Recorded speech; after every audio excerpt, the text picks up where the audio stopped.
les 12 coups de midi. Un vent d'agacement souffle sur le plateau. Et les réseaux?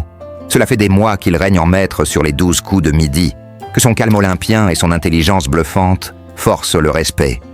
Émilien, le jeune champion au regard tranquille, continue d'enchaîner les victoires. Mais cette fois, un détail a fait basculer l'opinion. Et les téléspectateurs n'ont pas tardé à réagir. Depuis quelques jours, un véritable tourbillon s'est levé sur les réseaux sociaux. Comment un candidat aussi aimé peut-il susciter une telle vague de critiques? Est-ce la fatigue d'un règne trop long, une attitude mal perçue, ou un comportement qui, pour certains, frôle l'arrogance? Une chose est sûre, les messages se multiplient, les débats enflamment Twitter, et certains vont jusqu'à interpeller directement Jean-Luc Reichmann. Oui, vous avez bien lu, l'animateur star de TF1 est lui-même sollicité par des fans qui réclament un changement. Mais de quel changement s'agit-il exactement?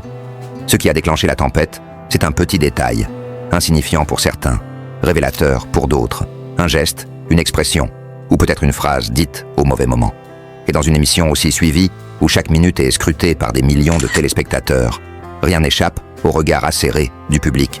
Alors, que s'est-il vraiment passé? Émilien n'a-t-il franchi une ligne? Est-ce la rançon du succès ou le début de la chute? Et surtout, Jean-Luc Reichmann va-t-il répondre à l'appel des internautes et intervenir? Restez avec nous, car ce que vous allez découvrir pourrait bien tout changer dans les 12 coups de midi. Ce 9 mai 2025, un climat étrange flottait sur le plateau des 12 coups de midi.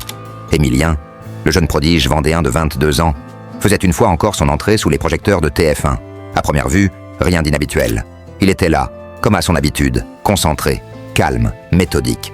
Depuis le 25 septembre 2023, il s'impose comme le maître absolu du jeu, accumulant victoire après victoire, avec une régularité presque mécanique. Sa cagnotte dépasse les 2,3 millions d'euros. Un chiffre hallucinant qui fait tourner bien des têtes. Pourtant, ce jour-là, malgré l'enjeu, malgré l'événement, quelque chose a changé. Ce n'est ni une erreur spectaculaire, ni une défaite inattendue qui a suscité la réaction du public. C'est un simple détail, un élément minuscule mais suffisant pour déclencher un véritable raz-de-marée sur les réseaux sociaux. Émilien, à peine 200 € remportés en ce vendredi, a irrité certains téléspectateurs à cause de son attitude. Ce n'est pas la qualité de ses réponses ou la facilité des questions qui est remise en cause, mais son comportement à l'écran. Beaucoup l'ont trouvé froid, distant, voire dénué d'émotion. Sur Twitter, les commentaires pleuvent, on lui reproche de ne pas sourire. On s'agace de son ton de voix trop bas, presque inaudible. Mais bon Dieu, souris Émilien, même quand tu te trompes. On n'entend rien de ce qu'il dit, Jean-Luc, aide-nous, peut-on lire parmi une avalanche de critiques. À travers ces remarques, c'est tout un malaise qui s'installe. La France se divise. D'un côté, ceux qui admirent la rigueur du jeune homme, son incroyable mémoire, sa modestie tranquille. De l'autre, ceux qui commencent à se lasser de ce règne sans fin, de cette neutralité émotionnelle qui tranche avec le ton chaleureux et convivial que Jean-Luc Reichmann a su instaurer depuis des années. Mais faut-il vraiment être un showman pour mériter sa place? Doit-on sourire à tout prix, même lorsqu'on est épuisé après plus de 580 émissions? Car derrière cette façade, Émilien cache un quotidien de travail acharné. Il l'a lui-même avoué. Il peut passer jusqu'à 15 heures par jour à réviser, à faire des quiz, à peaufiner ses connaissances. Ce n'est pas un jeu pour lui, c'est une discipline de haut niveau, un véritable entraînement mental. Et cela, Jean-Luc Reichmann l'a bien compris. L'animateur, fidèle soutien du jeune champion, n'a jamais caché son admiration. Il envoie un excellent signal à une jeunesse parfois perdue, déclarait-il fièrement. Même Paul Elkarat, ancien maître de midi, est monté au créneau pour défendre son cadet, rappelant que les questions posées ne sont pas plus simples qu'avant, et que le mérite d'Émilien est réel. Malgré tout, la tension monte. La production reste ferme. Pas question de changer les règles du jeu. Jean-Louis Blot d'Endemol France le confirme. Nous suivons le règlement. Nous ne faisons pas de calcul médiatique. Émilien, de son côté, ne se laisse pas atteindre. Il continue, il avance, avec toujours cette même phrase qui revient comme un mantra. Je reste tant que je m'amuse. Mais jusqu'à quand pourra-t-il maintenir ce cap? Jusqu'où ira-t-il? Va-t-il dépasser la barre des 600 participations? Atteindre les 2,5 millions d'euros? Ou le public, lassé, finira-t-il par réclamer son départ? Une chose est sûre, chaque émis, Sion désormais, est une épreuve. Chaque sourire ou absence de sourire, chaque mot chuchoté ou oublié devient un sujet de débat. Émilien est devenu malgré lui bien plus qu'un simple joueur. Il est un miroir de notre société, de nos attentes, face à la télévision, de notre besoin d'émotion, d'identification.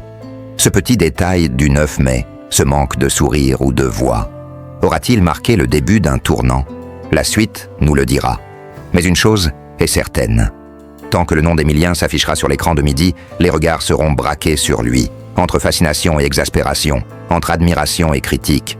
Et l'histoire de ce jeune étudiant devenu millionnaire malgré lui continuera de captiver la France. Merci du fond du cœur d'avoir regardé cette vidéo jusqu'au bout. Si vous êtes encore là, c'est que l'histoire d'Émilien, dans les 12 coups de Midi, vous a touché, intrigué, ou peut-être même passionné. Votre présence, votre curiosité et votre fidélité donnent tout son sens à notre travail. À travers ce récit, au-delà des chiffres, des millions d'euros, des polémiques ou des critiques, c'est un portrait humain que nous avons voulu partager. Un jeune homme simple, travailleur, parfois discret, mais toujours déterminé, qui défie les statistiques jour après jour sur un plateau télé, devenu sa seconde maison. En regardant jusqu'à la fin, vous nous montrez que vous aimez aller au-delà des apparences, que vous cherchez à comprendre ce qui se cache derrière les projecteurs, les applaudissements ou les silences. Et pour cela, nous vous remercions chaleureusement. Chaque vue, chaque commentaire, chaque partage compte énormément. Grâce à vous, notre chaîne peut continuer à vivre, à grandir, à raconter ces histoires extraordinaires qui font vibrer le quotidien. Alors si vous avez apprécié, n'hésitez pas à liker la vidéo, à vous abonner et à activer la cloche pour ne rien manquer des prochaines enquêtes, portraits ou révélations. Et surtout, dites-nous en commentaire ce que vous pensez d'Émilien. Génie, stratège ou simplement passionné. Vos avis comptent, vos réactions nourrissent notre contenu. Encore merci pour votre temps, votre confiance et votre regard. À très bientôt pour une nouvelle aventure.